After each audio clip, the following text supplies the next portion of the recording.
إن الله وملائكته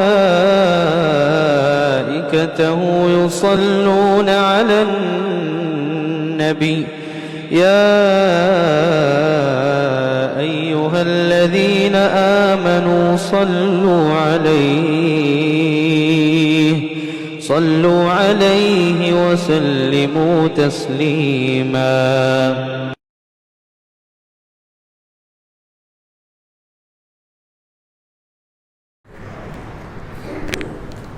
الحمد لله نحمده ونستعينه ونستغفره ونعوذ بالله من شرور أنفسنا ومن سيئات أعمالنا من يهده الله فلا مضل له ومن يضلل فلا هادي له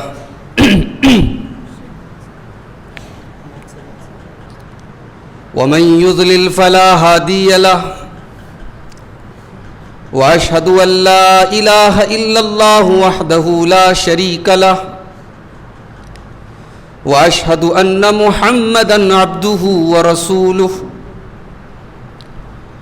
يا أيها الذين آمنوا اتقوا الله حق تقاته ولا تموتن إلا وأنتم مسلمون. يا أيها الناس اتقوا ربكم الذي خلقكم من نفس واحدة وخلق منها زوجها وبث منهما رجالا كثيرا ونساء واتقوا الله الذي تساءلون به والأرحام إن الله كان عليكم رقيبا. يا أيها الذين آمنوا اتقوا الله وقولوا قولا سديدا يصلح لكم أعمالكم ويغفر لكم ذنوبكم ومن يطع الله ورسوله فقد فاز فوزا عظيما. أما بعد فإن خير الحديث كتاب الله وخير الهدي هدي محمد صلى الله عليه وسلم وشر الأمور محدثاتها وكل محدثة بدعة وكل بدعة ضلالة وكل ضلالة في النار. أعوذ بالله من الشيطان الرجيم. بسم الله الرحمن الرحيم. وما خلقت الجن والإنس إلا ليعبدون.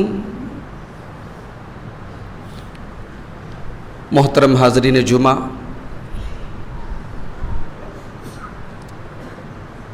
انسان کی زندگی میں کوئی نہ کوئی مقصد ہونا چاہیے. انسان کی زندگی میں کوئی نہ کوئی ٹارگٹ ہونا چاہیے. اگر انسان کی زندگی میں مقصد نہ ہو، اس کی زندگی کا کوئی گول نہ ہو، اس کی زندگی کا کوئی ایم نہ ہو، تو پھر انسان کی زندگی کا کوئی مطلب نہیں ہے. دنیا میں وہی لوگ کامیاب ہوتے ہیں جو اپنی زندگی کا ایک ٹارگٹ بناتے، ایک مقصد بناتے ہیں. اور جب آپ اپنی زندگی کا کوئی ٹارگٹ بنائیں گے تو ظاہر ہے کہ اس ٹارگٹ کو پورا کرنے کے لیے آپ کو قربانیاں دینی پڑیں گی. آج میں رات میں میرا پروگرام تھا پاکڑ میں، مجلہ ڈی میں. وہاں سے 4 ویلر سے برہروا اسٹیشن کے لیے جب میں نکلا، رات کے تقریباً 4 بج رہے تھے. صبح کا ٹائم تھا، بھور ہو رہی تھی، 4 بج رہے تھے. راستے میں کئی جگہ سڑک پر کچھ نوجوان نظر آئے جو صبح صبح دوڑ لگا رہے ہیں. ظاہر ہے یہ وہ نوجوان ہیں جو پولیس میں بھرتی کی تیاری کر رہے ہیں، فوج میں جانے کی تیاری کر رہے ہیں. صبح سویرے 4 بجے، 4:30 بجے، 5 بجے دنیا سو رہی ہے. یہ اٹھ کر کے دوڑ رہے ہیں سڑک کے اوپر. کیوں؟ کیونکہ ان کی زندگی کا ایک ٹارگٹ ہے میرے بھائی. ان کو پولیس میں بھرتی ہونا ہے, انہیں آرمی میں جانا ہے, اور اس ٹارگٹ کو پورا کرنے کے لیے انہیں اپنا بستر چھوڑنا پڑے گا, اپنا آرام تیاگ کرنا پڑے گا, تب ان کا ٹارگٹ پورا ہوگا. آئی ایس اور آئی پی ایس کی تیاری کرنے والے اسٹوڈنٹ 24 گھنٹے میں 18 گھنٹے پڑھائی کرتے ہیں, کم سوتے ہیں, کھانے پینے پر بہت کم ٹائم اسپینڈ کرتے ہیں. 18 گھنٹے جب وہ پڑھائی کرتے ہیں, ایک سال 2 سال جب وہ تیاری کرتے ہیں, اس کے بعد ان کا نام اخباروں میں آتا ہے. اس کے بعد ان کے انٹرویو لیے جاتے ہیں ٹیلی ویژن کے اوپر کہ صاحب انہوں نے آئی اے ایس کا ایگزام پاس کیا, انہوں نے آئی پی ایس کا ایگزام پاس کیا. ظاہر ہے کہ ان کی زندگی کا ایک ٹارگٹ ہوتا ہے, اس ٹارگٹ کو پورا کرنے کے لیے وہ قربانی دیتے ہیں. میرے پیارے بھائیوں, ہم اور آپ بھی اللہ تبارک و تعالی کے ایک مقصد کے تحت اللہ تبارک و تعالی نے ہمیں اور آپ کو پیدا کیا ہے. ایسا نہیں ہے کہ ہماری زندگی کا کوئی ٹارگٹ نہیں ہے, ہماری زندگی کا کوئی مقصد نہیں ہے, ہم یوں ہی بس دنیا میں آئے ہیں, کھائیں کمائیں انجوائے کریں. نہیں, یہ ہماری زندگی کا مقصد نہیں ہے.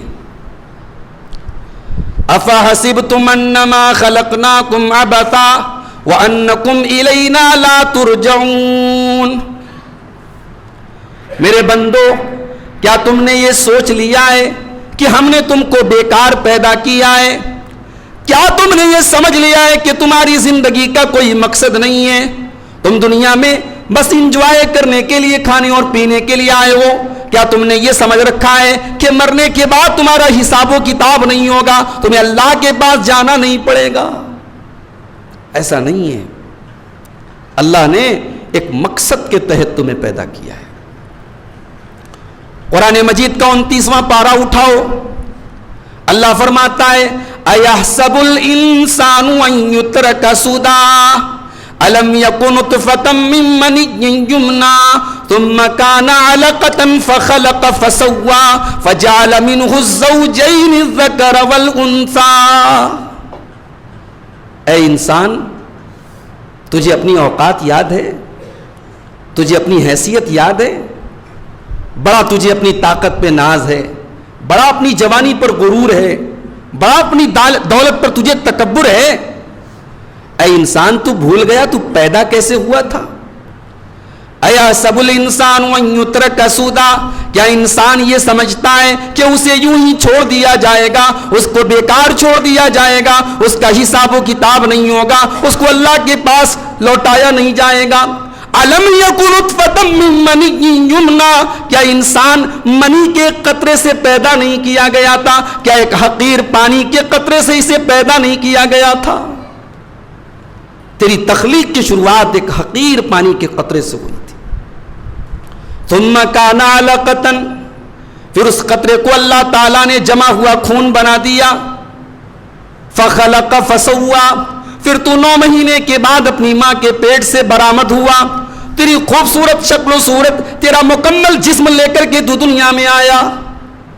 اللہ چاہتا 2 ہاتھ کی جگہ تجھے 1 ہاتھ دے دیتا, 2 آنکھوں کی جگہ تجھے 1 آنکھ دے دیتا, تجھے اللہ تعالیٰ دماغ نہ دیتا, تجھے اللہ تعالیٰ چہرہ بگاڑ تیرا چہرہ بگاڑ دیتا. ثم كان علقة فخلق فسوى. میرے بندے, تو یاد کر, تجھے اللہ نے ایک حقیر پانی سے ایک جیتا جاگتا انسان بنا دیا. فجعل منه الزوجين الذكر والانثى. پھر تو دنیا میں آیا تو تجھے ہم نے مرد بنایا یا عورت بنایا, لڑکا بنایا یا لڑکی بنایا. اس کے بعد اللہ نے ایک عجیب بات کہی, أَلَيْسَ ذَلِكَ بِقَادِرٍ عَلَىٰ أَن يُحْيِيَ الْمَوْتَىٰ. جو اللہ تجھے ایک حقیر پانی کے قطرے سے انسان بنا سکتا ہے, کیا وہ اللہ تیرے مرنے کے بعد تیری ہڈیوں کو دوبارہ نہیں جوڑ سکتا, تجھے دوبارہ زندہ نہیں کر سکتا, تیرا حساب و کتاب نہیں لے سکتا؟ جو اللہ تجھے حقیر پانی کے قطرے سے انسان بنا سکتا ہے, وہ دوبارہ تجھے زندہ کر کے تیرا حساب بھی لے سکتا ہے. تو زندگی بے مقصد نہیں ہے میرے بھائی.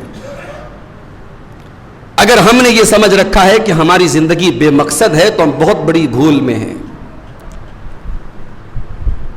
ہاں ایک کافر کی زندگی, ایک مشرک کی زندگی ہو سکتی ہے بے مقصد, نہ اس کا کوئی رب ہے, نہ وہ کسی اللہ کو مانتا ہے, نہ اس کے پاس توحید ہے, نہ اس کے پاس ایمان ہے, تو ٹھیک ہے بھائی, وہ انجوائے کر رہا ہے, وہ کھا رہا ہے, پی رہا ہے, مست بنا ہوا ہے. مگر ایک دن وہ کافر بھی کہے گا اللہ کی بارگاہ میں, جو دنیا میں صرف کھاتا تھا, پیتا تھا, انجوائے کرتا تھا, جو اللہ کو نہیں مانتا تھا, جس کی زندگی کا کوئی ٹارگٹ نہیں تھا, وہ کافر بھی کل قیامت کے دن اللہ کی بارگاہ میں کہے گا کہ کاش میں مسلمان ہوتا, کاش میں ایمان والا ہوتا. ربما یود الذین کفروا لو کانوا مسلمین. ایک ایسا وقت بھی آئے گا جب کافر لوگ تمنا کریں گے, آرزو کریں گے, خواہش کریں گے, لو کانوا مسلمین, کہ کاش ہم مسلمان ہوتے. کافر یہ تمنا کریں گے کہ کاش ہم مسلمان ہوتے. ذرہم یاکلوا ویتمتعوا ویلہہم الامل فسوف یعلمون. اے نبی, اگر دنیا میں یہ کافر کھا رہے ہیں, پی رہے ہیں, انجوائے کر رہے ہیں, لمبی چوڑی امیدیں باندھے ہوئے ہیں, ان کو باندھنے دو, ان کو انجوائے کرنے دو, ان قریب ان کو اپنا انجام پتہ چل جائے گا. تو مقصد تو ہونا چاہیے میرے بھائی زندگی کا. اب مقصد کیا ہے؟ کیوں اللہ نے ہم کو پیدا کیا, ہم دنیا میں کیوں آئے ہیں؟ اس کا جواب بھی ہمیں قرآن میں ملے گا. قرآن کا 27واں پارہ کھولو, سورہ زاریات کی آیت نمبر 56 میں اللہ تعالیٰ نے ہماری زندگی کا, ہماری پیدائش کا, ہمارے کریشن کا مقصد بتایا, ہم کیوں دنیا میں آئے ہیں. فرمایا وما خلقت الجن والانس الا لیعبدون. میرے بندو, ہم نے تمہیں صرف اور صرف اپنی عبادت کے لیے پیدا کیا ہے. ہم نے تمہیں اس لیے پیدا کیا ہے کہ تم ہم کو راضی کرو. تمہارا کھانا پینا, تمہارا کاروبار کرنا, تمہارا شادی بیاہ کرنا, تمہارا بیوی بچوں سے محبت کرنا, تمہاری زندگی کا ایک ایک عمل اللہ کو راضی کرنے کے لیے ہو جائے. وما خلقت الجن والانس الا لیعبدون. تمہیں پیدا ہم نے اس لیے کیا ہے کہ تم ہمیں راضی کرو, تم اللہ کو راضی کرو. اب یہاں پر ایک غلط فہمی اپنی دور کر لیجئے میرے بھائی. ہم کیا سمجھتے ہیں, مسجد کے اندر ہم آئے, ہم نے نماز پڑھی, ہم نے اللہ کو راضی کیا. رمضان کا مہینہ آ رہا ہے, ہم نے رمضان کے 29 یا 30 روزے رکھے, ہم نے اللہ کو راضی کیا. اللہ نے دولت دے دی, زندگی میں ایک بار حج کر لیا, عمرے کر لیے, ہم نے اللہ کو راضی کر لیا. اللہ نے ہمیں مال دیا, ہر سال اپنے مال کی 2.5% زکوٰۃ نکالتے ہیں, ہم نے اللہ کی عبادت کر لی, اللہ کو راضی کر لیا. بے شک نماز عبادت ہے, بے شک روزہ عبادت ہے, بے شک زکوٰۃ عبادت ہے, بے شک حج اور عمرہ عبادت ہے. مگر آپ اپنی یہ غلط فہمی دور کر لیں کہ آپ اپنے بچوں کے لیے جو بزنس اور کاروبار کرتے ہیں وہ بھی عبادت ہے میرے بھائی, وہ بھی عبادت ہے. آپ اپنی بیوی کا حق ادا کرتے ہیں, یہ بھی عبادت ہے. آپ اپنے بچوں کی جائز ضرورتوں کے لیے محنت مزدوری کرتے ہیں, یہ بھی عبادت ہے, اور اس پر بھی آپ کو ثواب ملے گا. اللہ کے نبی صحابہ سے کہتے ہیں, اے میرے صحابہ, کچھ غریب صحابہ اللہ کے نبی کے پاس آئے اور کہنے لگے, اللہ کے نبی, ہم لوگ غریب ہیں, ہمارے پاس دھن دولت نہیں ہے, پیسہ نہیں ہے, ہم اللہ کی راہ میں صدقہ خیرات نہیں کر پاتے ہیں. امیر لوگ تو ثواب میں ہم سے آگے نکل جائیں گے, ان کے پاس دولت ہے, وہ صدقہ خیرات کریں گے, وہ مسجد مدرسے بنوائیں گے, وہ یتیم خانے بنوائیں گے, وہ غریبوں کی مدد کریں گے. ہم تو اتنے صدقہ خیرات نہیں کر سکتے, ہم تو پیچھے رہ جائیں گے. اللہ کے نبی نے فرمایا, نہیں. کس نے کہہ دیا کہ تمہارے پاس دھن دولت نہیں ہے؟ تم غریب ہو نا, پیسہ نہیں ہے نا, کوئی بات نہیں. اللہ اکبر کہہ دیا کرو, یہ بھی صدقہ ہے. لا الہ الا اللہ کہہ دیا کرو, یہ بھی صدقہ ہے. سبحان اللہ پڑھا کرو, یہ بھی صدقہ ہے. الحمدللہ کہا کرو, یہ بھی صدقہ ہے. نیکی کا حکم دیا کرو, یہ بھی صدقہ ہے. برائی سے روکا کرو, یہ بھی صدقہ ہے. وفی بضع احدکم صدقہ. اور سنو, شادی کے بعد اپنی بیوی کے ساتھ ضرورت پوری کرتے ہو، یہ بھی صدقہ ہے۔ صحابہ شوق ہو گئے، صحابہ حیران ہو گئے، اے اللہ کے نبی کیسی بات کر رہے ہیں، شوہر اپنی بیوی کا حق ادا کر رہا ہے، کیا اس میں بھی صدقہ ہے؟ آپ نے فرمایا کہ اگر ایک انسان اپنی اس خواہش کو، اپنی ضرورت کو اگر ناجائز اور غلط طریقے سے پورا کرے تو اس کے اوپر اس کا وبال ہوگا یا نہیں ہوگا، اس کا گناہ ہوگا کہ نہیں ہوگا؟ بے شک گناہ ہوگا، یقیناً گناہ ہوگا۔ تو اسی کام کو اگر انسان جائز اور حلال طریقے سے پورا کر رہا ہے تو وہ چیز اس کے لیے صدقہ ہے اور اس پر اسے ثواب ملے گا۔ یہ ہماری شریعت کی آئیڈیالوجی ہے میرے بھائی، یہ ہماری شریعت کا نظریہ ہے۔ اللہ نے منع نہیں کیا آپ بزنس نہ کریں، اللہ نے کہیں منع نہیں کیا آپ بہترین مکان نہ بنائیں، مگر آپ بہترین مکان بنانے کے چکر میں اپنی زندگی کا ٹارگٹ نہ بھول جائیں، دولت کے چکر میں آپ اپنی زندگی کا مقصد نہ بھول جائیں، آپ دنیا کے نام اور دنیا کی شہرت اور دنیا کی دولت اور دنیا کی رنگینیوں میں کھو کر کے اپنی زندگی کے مقصد کو نہ بھولیں۔ یہ ہے شریعت کا مقصد۔ جانتے ہو ایک مرتبہ حضرت عبداللہ بن عمرو بن عاص رضی اللہ تعالیٰ عنہ بہت بڑے صحابی ہیں، بہت جلیل القدر صحابی ہیں، ان کی شادی ہوتی ہے اور یہ اتنے بڑے عابد صحابی تھے، یہ بیچارے دن میں روزہ رکھتے تھے اور رات میں تہجد پڑھتے تھے، بیوی کا حق ادا نہیں کرتے تھے۔ اب سسر نے اپنی بہو کو دیکھا، تجربے کار تھے حضرت عمرو بن عاص، بہو کے حلیے سے، بہو کے سراپے سے اندازہ لگا لیا بہو خوش نہیں ہے۔ پوچھا کیا بات ہے، سب ٹھیک ہے نا؟ تو بہو نے شکایت کے لب و لہجے میں کہا کہ ابو کیا بتاؤں، آپ کے صاحبزادے تو بیچارے دن میں روزہ رکھتے ہیں، رات میں تہجد پڑھتے ہیں، ان کے پاس بیوی کے لیے کہاں وقت ہے۔ حضرت عمرو بن عاص رضی اللہ تعالیٰ عنہ اپنے بیٹے کی شکایت لے کر کے جناب محمد الرسول اللہ صلی اللہ علیہ وسلم کے پاس آئے، کہا اے اللہ کے نبی میرے بیٹے کا یہ حال ہے، نئی نئی شادی ہوئی ہے، اس کے پاس بیوی کو دینے کے لیے وقت نہیں ہے، وہ دن میں روزہ رکھتا ہے، رات میں تہجد پڑھتا ہے، بیوی سے ملاقات کا، بیوی سے بات کرنے کا اس کے پاس ٹائم نہیں ہے۔ اللہ کے نبی نے حضرت عبداللہ بن عمرو کو بلایا اور بلا کر کے بڑی پیاری بات اللہ کے نبی نے بیان کی، کہا اے عبداللہ ان لعینک علیک حقا وان لجسدک علیک حقا وان لزوجک علیک حقا۔ اے عبداللہ تیری آنکھوں کا بھی تیرے اوپر حق ہے، تیرے شریر کا بھی تیرے اوپر حق ہے، تیری بیوی کا بھی تیرے اوپر حق ہے، تیرے مہمانوں کا بھی تیرے اوپر حق ہے، وان لربک علیک حقا، اور تیرے رب کا بھی تیرے اوپر حق ہے۔ اے عبداللہ تو روزہ بھی رکھا کر اور افطار بھی کیا کر، یعنی کنٹینیو روزہ نہ رکھا کر، لگاتار تو روزہ نہ رکھا کر۔ یہاں میں بتا دوں کہ یہ روزہ جو میں بات کر رہا ہوں یہ رمضان کا روزہ نہیں ہے، رمضان کا روزہ تو سب کو رکھنا ہے، یہ نفل روزہ کی بات ہو رہی ہے۔ کہ روزہ بھی رکھ اور تو بیچ بیچ میں افطار بھی کر، یعنی گیپنگ کے ساتھ تو روزہ رکھ، اور تو رات میں نماز بھی پڑھ اور آرام بھی کر، تو اپنی بیوی کا حق بھی ادا کر، اور یہی شریعت ہے، یہی میرا طریقہ ہے۔ تو میرے بھائیوں، اسلام ہمارے سامنے جو زندگی کا مقصد پیش کرتا ہے وہ کیا ہے کہ ہم اللہ کو راضی کریں۔ نماز کا مقصد اللہ کو راضی کرنا، قربانی کا مقصد گوشت کھانا نہیں، اللہ کو راضی کرنا، حج کا مقصد ٹور نہیں، اللہ کو راضی کرنا، زکوٰۃ کا مقصد اللہ کو راضی کرنا۔ ایک انسان کی، ایک مسلمان کی زندگی کا مقصد ہے اللہ کو راضی کرنا۔ قل ان صلاتی و نسکی و محیای و مماتی للہ رب العالمین۔ اے نبی آپ اعلان کر دیجئے، آپ بتا دیجئے میری نماز اللہ کے لیے، میری قربانی اللہ کے لیے، میرا جینا اللہ کے لیے، میرا مرنا اللہ کے لیے۔ اور اسی کو شاعر نے کہا میری زندگی کا مقصد تیرے دین کی سرفرازی، میں اسی لیے مسلمان، میں اسی لیے نمازی۔ اور ایک بات بتاؤں آپ کو، ایک بڑی یعنی بہت ہی ایسی حدیث آپ کو سنانے جا رہا ہوں کہ حضرت ابو ہریرہ رضی اللہ تعالیٰ عنہ اس حدیث کو سناتے ہوئے بے ہوش ہو جاتے تھے۔ 3 مرتبہ بے ہوش ہوئے حضرت ابو ہریرہ اس حدیث کو سنانے کے پہلے۔ میرے بھائی، نماز بہت بڑی نیکی ہے، روزہ بہت بڑی نیکی ہے، مگر نماز کے ذریعے اگر آپ کا مقصد کچھ اور ہے تو یہ نماز آپ کے لیے گلے کی ہڈی بن جائے گی۔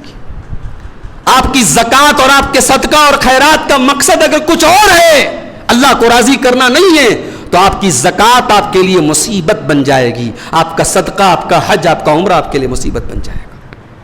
آئیے وہ حدیث آپ کو سناتا ہوں، ترمذی کے اندر یہ حدیث موجود ہے، اور حدیث کے جو راوی ہیں حضرت شفیع الاسبشی، یہ ایک تابعی ہیں، یہ کہتے ہیں میں مدینہ میں آیا تو دیکھا کہ بہت سارے لوگوں نے ایک آدمی کو گھیر کے رکھا ہے۔ میں قریب گیا، میں نے پوچھا یہ کون صاحب ہیں جن کو اتنے سارے لوگ گھیرے ہوئے ہیں، ان سے مسئلے مسائل پوچھ رہے ہیں، ان سے حدیث کی باتیں پوچھ رہے ہیں؟ تو پتہ لگا یہ صحابی رسول حضرت ابو ہریرہ رضی اللہ تعالیٰ۔ حضرت شفیع کہتے ہیں میں ابو ہریرہ کے پاس پہنچا، میں نے کہا ابو ہریرہ آپ اللہ کے نبی کے صحابی ہیں، میں آپ کو اللہ کا واسطہ دیتا ہوں، آپ مجھے کوئی ایک حدیث ایسی سنائیے جس کو آپ نے بڑے اچھے طریقے سے جناب محمد رسول اللہ سے سنا ہو اور سمجھا ہو، آپ مجھے کوئی ایسی حدیث پڑھ کر کے سنا دیجئے۔ حضرت ابو ہریرہ نے کہا ٹھیک ہے، میں یقیناً تم کو حدیث پڑھ کے سناؤں گا۔ اور یہ حدیث جب مجھے اللہ کے رسول نے بیان فرمائی تو کمرے میں صرف میں تھا اور اللہ کے رسول تھے، کوئی تیسرا نہیں تھا۔ اتنا کہنے کے بعد جب حضرت ابو ہریرہ حدیث بیان کرنے لگے فنشغ نشغتن، ترمذی کے الفاظ ہیں، بے ہوش ہو کے گر پڑے۔ ہوش آیا، کہا اچھا تمہیں حدیث سنا رہا تھا، میں حدیث سنا رہا تھا، وہ حدیث جو میں نے رسول اللہ صلی اللہ علیہ وسلم سے سنی ہے اور صرف میں نے سنی ہے، کوئی تیسرا نہیں تھا۔ پھر حدیث سنانے جانے لگے، پھر بے ہوش ہو گئے، 3 مرتبہ ایسا ہوا۔ اس کے بعد حضرت ابو ہریرہ نے کہا میں نے اللہ کے نبی کو فرماتے ہوئے سنا کہ کل قیامت کا دن ہوگا، ینزل ربنا تبارک و تعالی لیقضی بین العباد، اللہ تبارک و تعالی اپنے بندوں کے درمیان فیصلہ کرنے کے لیے نزول فرمائے گا، نازل ہوگا، اور دنیا کی ساری امتیں گھٹنے کے بل پڑی ہوں گی، ڈر کے مارے، دہشت کے مارے لوگ گھٹنے کے بل پڑے ہوں گے۔ اللہ تعالیٰ اپنے بندوں کے درمیان فیصلہ کرنے کے لیے سب سے پہلے 3 لوگوں کو بلائے گا، سب سے پہلے 3 لوگوں کو بلائے گا۔ اس میں پہلے نمبر پہ کون ہوگا؟ قرآن کا عالم اور قرآن کا قاری اور قرآن کو پڑھنے اور پڑھانے والا۔ دوسرے نمبر پر ایسا امیر انسان، ایسا مالدار، ایسا کروڑ پتی انسان جو اللہ کی راہ میں خوب صدقہ خیرات کرتا تھا۔ اور تیسرا انسان جو دنیا میں جہاد کرتا ہوا اللہ کی راہ میں شہید ہوا تھا۔ اللہ تعالیٰ ان تینوں کو بلائے گا۔ سب سے پہلے قرآن کا جو عالم ہوگا اس کو بلایا جائے گا۔ اللہ پوچھے گا الم اعلمک ما انزلت علی رسولی، میرے بندے جو کتاب اور جو شریعت میں نے اپنے رسول کے اوپر نازل کی تھی، کیا اس شریعت کا علم میں نے تجھ کو نہیں دیا؟ بندہ کہے گا یقیناً اے اللہ تو نے مجھے عالم بنایا، تو نے مجھے قرآن کا علم دیا۔ اللہ پوچھے گا فماذا عملت فیما علمت، تو نے جو علم حاصل کیا اس علم کے اوپر تو نے عمل کتنا کیا؟ بندہ کہے گا اے اللہ قرأتہ آناء اللیل وآناء النہار، میں رات و دن قرآن پڑھتا تھا اور تیرے بندوں کو قرآن پڑھاتا تھا، علم دین کو سیکھتا تھا اور سکھاتا تھا۔ اللہ فرمائے گا کذبتا، تو جھوٹ بول رہا ہے۔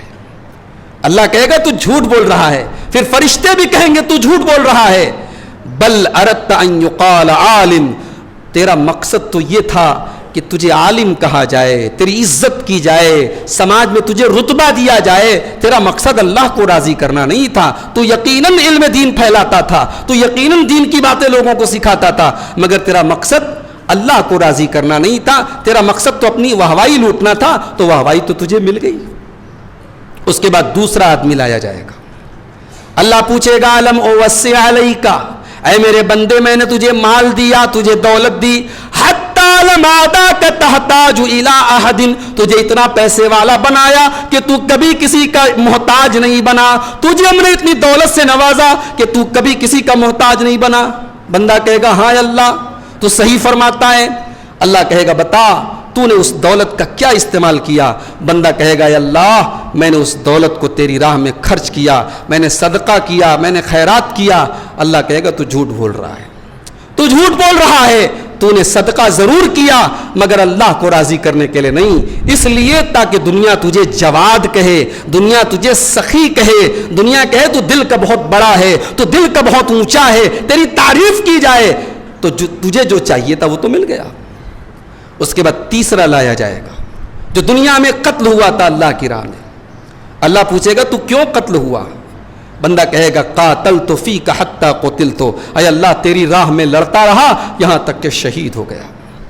اللہ کہے گا تو جھوٹ بول رہا ہے، فرشتے کہیں گے تو جھوٹ بول رہا ہے، تو ضرور دنیا میں لڑا تھا اور تو قتل بھی ہوا تھا مگر اللہ کے لیے نہیں، تو اس لیے لڑا کرتا تھا تاکہ دنیا تجھے بہت بڑا بہادر اور بہت بڑا شجاع اور بہت بڑا ویر سپوت تجھے کہے، تیری ویرتا اور تیری بہادری کے تمغے تجھے ملے تو تجھے جو چاہیے تھا وہ مل جائے گا. اب حدیث کا اگلا لفظ سنیے، اللہ کے نبی کہتے ہیں یا ابا ہریرہ اولئک اول خلق اللہ تسعر بہم النار یوم القیامہ. اے ابو ہریرہ، اللہ کے بندوں میں یہ 3 لوگ سب سے پہلے ہوں گے جن کے ذریعے جہنم کی آگ کو بھڑکایا جائے گا. اللہ اکبر. جہنم کی آگ کا ایندھن بنیں گے سب سے پہلے یہ 3 لوگ. کون؟ دنیا میں عالم تھا، دنیا میں اللہ کی راہ میں لڑنے والا مجاہد تھا، دنیا میں اللہ کی راہ میں دان صدقہ خیرات کرنے والا بہت بڑا مالدار تھا. میرے بھائیوں، اگر زندگی کا مقصد ہم بھول جائیں تو ہماری نیکی بھی ہمارے کام نہیں آئے گی. آج ہمارا نوجوان اپنی زندگی کے مقصد کو بھولا ہوا ہے میرے بھائی. اگر یہ اپنی زندگی کے مقصد کو پہچانتا تو رات کو 2-2 بجے تک یہ موبائلوں میں نہ لگا رہتا، حی علی الصلاۃ کی آواز سننے کے باوجود یہ گھروں میں نہ بیٹھا رہتا، الصلاۃ خیر من النوم کی آواز سن کر کے بھی یہ فجر کی نماز سے غائب نہ رہتا. اگر میرا مسلمان نوجوان اپنی زندگی کے مقصد کو پہچانتا تو یہ شراب کا رسیہ نہ ہوتا. اگر یہ اپنی زندگی کے مقصد کو پہچانتا یہ زنا کے اڈوں پہ نہ پایا جاتا. اور ہماری مائیں بہنیں اگر انہوں نے اپنی زندگی کے مقصد کو پہچانا ہوتا یہ بے حیائی کے کام نہ کرتی، یہ بے پردگی کے کام نہ کرتی، ان کی زبانوں پر غیبت نہ ہوتی، ان کی زبانوں پر چغلی نہ ہوتی، ان کی زبانوں پر شکوے شکایت نہ ہوتے. اور مجھے بڑی تکلیف ہوتی ہے میرے بھائی، میں آپ کے اس علاقے میں آتا ہوں، خوشی ہوتی ہے. اتنا بڑا علاقہ ہے، لال مٹیا سے لے کر کے پاکڑ تک چلے جائیے، برروا تک چلے جائیے، پھر مالدہ تک چلے جائیے. اہل توحید کی اتنی بڑی آبادی ایک ساتھ شاید پورے ہندوستان میں کہیں نہ ملے. مگر کچھ کمیاں بھی ہمارے اندر ہیں میرے بھائیوں، کچھ کوتاہیاں بھی ہمارے اندر ہیں. اتنی شاندار مسجد ہے، آتے ہوئے میں نے بھائیوں سے پوچھا مسجد میں عورتوں کا انتظام ہے؟ نہیں مولوی صاحب نہیں ہے. انتظام کریں گے ہم. کب کرو گے بھائی، کب کرو گے؟ اس انتظار میں ہو کہ ہماری بیٹیاں مرتد ہو جائیں. آج ہماری بیٹیوں کو دین سکھانے کا کیا طریقہ ہے، کیا ذریعہ ہے؟ سال میں ایک بار جلسہ کرا لینے سے آپ کی بیٹیاں، آپ کی بہنیں دین سیکھ لیں گی؟ یہ ہفتے میں ایک جمعہ کی نماز ہوتی ہے، آدھا گھنٹے کا خطبہ ہوتا ہے، ہماری بیٹیاں، ہماری بہنیں اس خطبے کے ذریعے دین کی باتیں سیکھ سکتی ہیں. اور ایسا نہیں ہے کہ ہم غریب لوگ ہیں، اللہ نے بہت نوازا ہے، ہم میں کروڑ پتی لوگ بھی موجود ہیں، ہم میں ماشاء اللہ ایسے لوگ موجود ہیں جو اکیلے اپنے دم پر مسجدیں بنوا سکتے ہیں. آج اگر اس مسجد میں عورتوں کے لیے جمعہ کا انتظام نہیں ہے تو یہ ہمارے لیے شرم کی بات ہے میرے بھائیوں، اور افسوس کی بات ہے. پھر اس کے بعد میں نے پوچھا کہ عیدین کی نماز میں انتظام ہے کہ نہیں عورتوں کا؟ بولے اس میں بھی انتظام نہیں ہے. کیوں نہیں ہے میرے بھائی؟ اللہ کے نبی نے مردوں سے زیادہ تاکید کی ہے عورتوں کو لے کر کے آنے کی. عید کی نماز اور بقرعید کی نماز میں عورتوں کا آنا ضروری ہے. آج ہمارے بنارس میں آپ چلے جائیں، یو پی میں چلے جائیں، جہاں اہل حدیث بستیاں ہیں، یعنی اہل حدیثوں میں یہ سوچا بھی نہیں جا سکتا کہ عید کی نماز ہو اور عورتوں کا انتظام نہ ہو. یہ کمی ہے میرے بھائی. اگر آج ہماری عورتیں دین سے دور ہیں، آپ دیکھیں کیا ہو رہا ہے. حجاب کے اوپر عدالت کا فیصلہ آ گیا، صاحب حجاب اسلام میں کوئی ضروری چیز نہیں ہے، حجاب اسلام کا انیواریہ حصہ نہیں ہے. اب سب سے پہلے تو یہی غور کرنے کی بات ہے کہ کون سی چیز اسلام میں ہے اور کون سی چیز اسلام میں نہیں ہے. کیا اس کا فیصلہ اب عدالتیں کریں گی؟ اب قرآن حدیث سب ختم ہو گئے، مفتی اور علماء سب ختم ہو گئے، اب عدالتیں ڈیسائیڈ کریں گی کہ یہ مسئلہ شریعت میں ہے کہ نہیں ہے؟ سیدھی سی بات ہے. ملک سنویدھان سے چلتا ہے، دیش سنویدھان سے چلتا ہے، اور ہمارے دیش کا سنویدھان اس دیش کے تمام ناگرکوں کو اس بات کی آزادی دیتا ہے وہ کہیں بھی اپنے دھارمک پہچان کے ساتھ رہ سکتے ہیں، پڑھ سکتے ہیں، کاروبار کر سکتے ہیں. دوسری بات یہ کہ آج کورٹ کو یہ کہنے کا موقع کیوں ملا کہ مسلمانوں کے اسلام میں حجاب انیواریہ نہیں ہے؟ کیونکہ ہماری بہت ساری بہنیں آج بغیر حجاب کے گھوم رہی ہیں. ہمارا مخالف کہہ سکتا ہے اگر حجاب تیرے مذہب میں ضروری ہے تو تیری بہنیں اور تیری مسلمان لڑکیاں آج بغیر حجاب کیوں گھوم رہی ہیں؟ بیمار دوائی کھاتا نہیں، بدنام طبیب کا نام ہوا، ہوئے کام برے تو مسلمان سے بدنام بیچارہ اسلام ہوا. میرے پیارے ساتھیوں، آج ہمیں اور آپ کو اپنی زندگی کے مقصد کو سمجھنے کی ضرورت ہے. ہمارے نوجوانوں، اپنی زندگی کے مقصد کو پہچانو. یہ سانسوں کی ڈور کب تھم جائے گارنٹی نہیں ہے، یہ دل کی دھڑکن کب بند ہو جائے گارنٹی نہیں ہے. اور اللہ کی قسم جس دن موت آئے گی، جس دن موت کا فرشتہ آئے گا تو ہمارے منہ پر بس ایک ہی تمنا ہوگی، ہمارے لب پر بس ایک ہی آرزو ہوگی، اے اللہ غلطی ہو گئی، ایک موقع اور دے دے، ایک چانس اور دے دے. مگر اللہ کا قانون ہے حتی اذا جاء احدهم الموت قال رب ارجعون. جب موت آئے گی تو بندہ کہے گا اے اللہ دوبارہ دنیا میں لوٹا دے. اللہ فرمائے گا کلا، ایسا نہیں ہو سکتا. انہا کلمۃ ہوا قائلھا، یہ تو بس تیرے منہ سے نکلنے والی ایک بات ہے، اب دوبارہ تجھے دنیا میں جانے کا چانس نہیں ملے گا. صحابہ نے اپنی زندگی کے مقصد کو پہچانا، صحابہ نے اپنی زندگی کے مقصد کو پہچانا. اللہ کے دین کے لیے کون کون سی تکلیفیں انہوں نے نہیں سہی.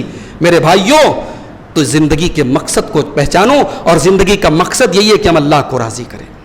اگر ہم غریب ہیں تب بھی اللہ کو راضی کریں، اور اگر ہم امیر ہیں تب بھی اللہ کو راضی کریں. اگر ہمارے اوپر غم اور مصیبت آ جائے تب بھی ہم اللہ کو ناراض کرنے والی کوئی بات نہ کریں، اور خوشی کا موقع آ جائے تب بھی ہم اللہ کو ناراض کرنے والی کوئی بات نہ کریں. ہماری شریعت کی یہی تعلیم ہے اور یہی ہماری زندگی کا مقصد ہے. اللہ سے دعا ہے رب العالمین ہمیں اپنی زندگی کے مقصد کو پہچاننے کی توفیق عطا فرمائے. رب العالمین ہمیں ایسے کاموں کی توفیق دے جن سے ہمارا رب راضی ہوتا ہے، اور ہمیں ان کاموں سے بچنے کی توفیق دے جن سے اللہ ناراض ہوتا ہے. اللہ ہم میں سے جو بیمار ہیں ان کو شفائے کامل عاجل عطا فرمائے. جو روزی روٹی سے پریشان ہیں اللہ ان کے کاروبار میں، ان کے روزگار میں برکت نصیب فرمائے. اللہ ہمارے ملک کی حفاظت فرمائے. اللہ ہمارے ملک کو ظالموں کے ظلم سے، شریروں کے شر سے، فرقہ پرستوں کی فرقہ پرستی سے محفوظ رکھے. اللہ رب العالمین ہمارے ملک کے امن، چین اور سکون کو بگاڑنے والی طاقتوں کو ناکام کر دے. رب العالمین ہمارے جان و مال کی، ہماری عزت و آبرو کی حفاظت فرمائے.